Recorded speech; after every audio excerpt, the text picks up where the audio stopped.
Hi, my name is Camila Banak, and I am here today with Angie Weinberger. We are going to talk about your newest publication, the Global Rockstar Album, 21 Verses to Find Your Tact as an Inclusive Leader. And Angie, I guess my question is about how to be an inclusive leader according to the book itself.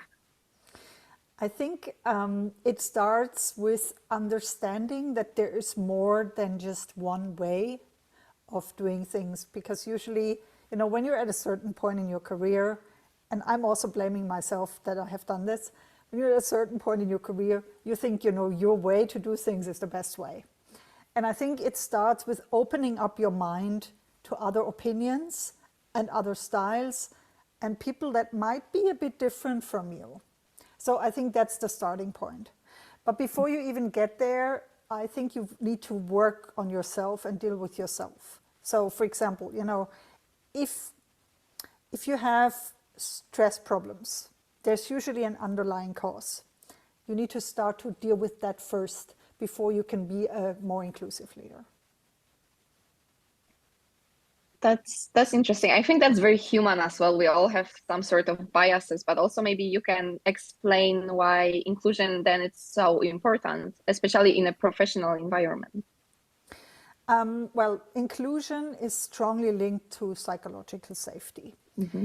And also belonging is strongly linked to psychological safety. And it has become a lot more important, especially with younger generations, that they feel they are included and they belong to an organization. I think it also has become a lot worse during the pandemic.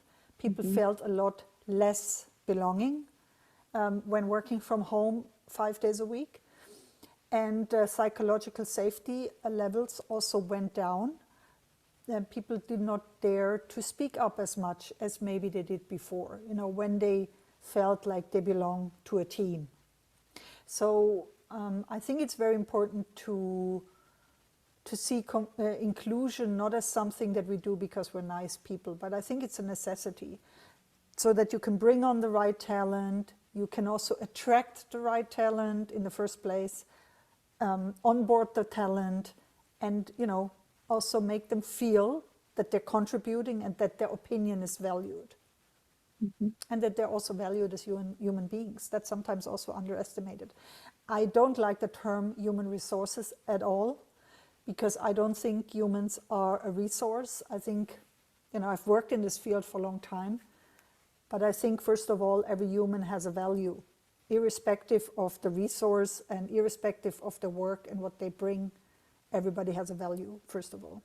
And I think we need to sometimes remember that. Thank you very much for that, Angie. That was very insightful. And what can we say? We just invite you to read the Global Rockstar Album, 21 Verses to Find Your Tact as an Inclusive Leader. Thank you very much. Thank you, Camilla.